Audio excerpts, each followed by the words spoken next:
tout le monde, j'espère que vous allez bien. Aujourd'hui on se retrouve pour une toute nouvelle vidéo YouTube. J'avais envie d'aborder avec vous le thème du Candy Lips. J'ai effectué ma retouche il y a 2 jours, j'ai dû attendre un peu pour pouvoir tourner cette vidéo parce que c'était trop gonflé. Maintenant que ça va mieux, je vais pouvoir vous en parler. Donc le Candy Lips, qu'est-ce que c'est, les douleurs, mon ressenti, etc.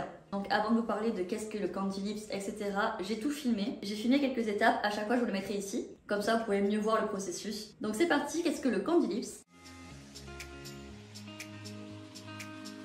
Donc le Candy Lips, c'est un maquillage semi-permanent des lèvres. C'est une technique qui est basée sur la dermopigmentation. Ça permet du coup de redessiner vos lèvres et de rectifier vos imperfections s'il y en a. Moi j'ai effectué le Candy Lips parce que j'avais un bleu au niveau de la lèvre juste ici. Je vous mettrai les photos et les vidéos juste là.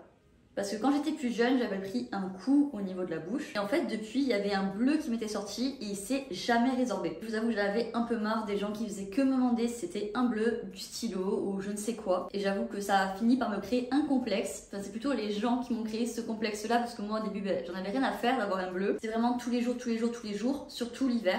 Parce que l'hiver, ça ressort énormément. À force que les gens le remarquent et me le font remarquer, du coup ça a créé ce complexe. Là je suis du coup hyper contente parce que le Candy Lips a totalement recouvert mon bleu. Après moi je vous cache pas, il m'a fallu 3 séances pour pouvoir recouvrir mon bleu totalement. Normalement vous avez juste votre première séance et la retouche, mais moi le problème c'est qu'il ressortait encore un petit peu, du coup on a fait une 3e. Au niveau de la couleur, donc qu'est-ce que j'ai choisi?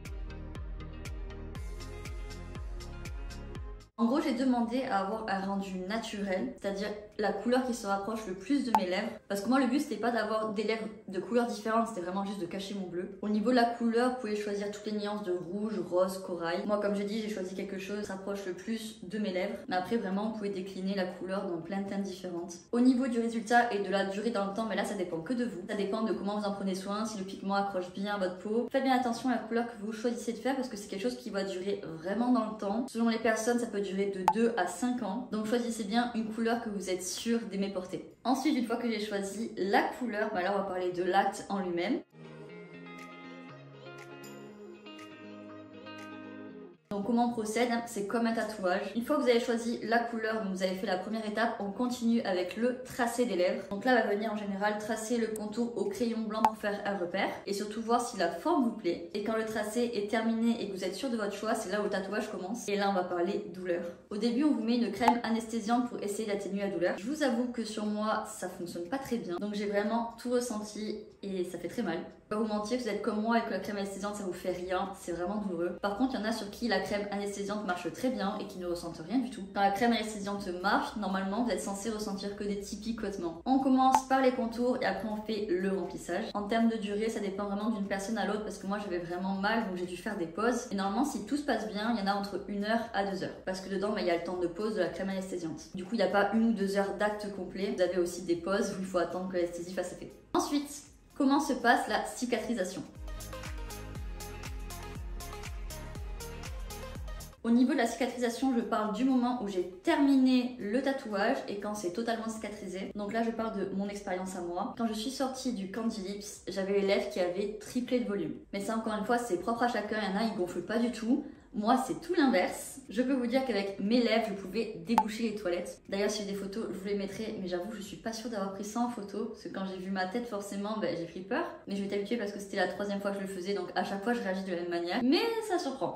Ensuite, pour dégonfler, personnellement, il me faut 2 jours. Mais pareil, après, ça varie d'une personne à l'autre. Au niveau de la couleur, quand vous sortez, la couleur, elle est hyper foncée. Et c'est normal. Faut savoir que le pigment va s'atténuer de jour en jour. Pour moi, le premier et le 2e jour, c'est là où j'ai les lèvres le plus foncées. Et ensuite, ça fait que descendre. Donc là, déjà, je suis en phase de cicatrisation et c'est déjà nettement moins foncé. Ensuite, il y a une phase de pelage, mais vraiment, elle est hyper minime. Vous mettez très régulièrement la crème. Donc moi, c'est ce que je mets. C'est comme une vaseline. Donc si vous mettez régulièrement cette crème-là, moi, personnellement, je paye vraiment très très peu. Au niveau de la cicatrisation, selon les gens, c'est entre 1 et 2 semaines. Moi, au bout d'une semaine, 1 semaine et demie, c'est déjà cicatrisé en général. Ensuite, je vais aborder les instructions préalables avant l'intervention.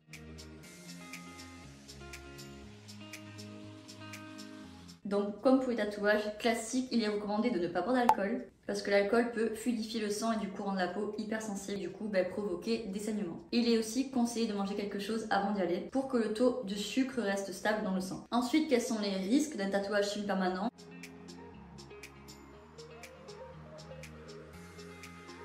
Je pense comme tous les tatouages classiques, ça peut être raté. Donc faire un tatouage des lèvres, ça se réfléchit. Il faut également choisir la bonne personne. Vous pouvez également avoir des allergies aux encres utilisées. Et on termine les questions avec le prix. Donc oui, le Candy ça a un coût. Il faut compter entre 250 et 400 euros, ça dépend de là où vous allez. Donc oui, ça peut paraître cher, mais après ça dure quand même plusieurs années. Et si vous faites de temps en temps des entretiens ou des retouches, vous pouvez perdurer le tatouage dans le temps. C'est un peu comme le micro-blending, il faut faire des retouches de temps en temps si on veut vraiment bien le garder. J'espère avoir pu répondre à toutes les questions que vous aurez pu vous poser. Si jamais ça peut vous aider à sauter le pas, sachez qu'il faut vraiment vous renseigner sur la personne qui vous le fera. Allez vraiment chez des personnes qui sont formées pour. N'hésitez pas à regarder la page internet, les avis, les photos, regardez tout. Parce que c'est quand même un maquillage qui se trouve sur le visage. C'est vraiment pas quelque chose qu'il faut prendre à la légère. Moi, avant de faire ce tatouage, je me suis vraiment beaucoup renseignée. Et à l'heure actuelle, je regrette pas du tout. Je vous mettrai des zooms du rendu à l'heure actuelle de mes lèvres et de ce que j'avais avant. Vous allez voir franchement la différence, elle est incroyable.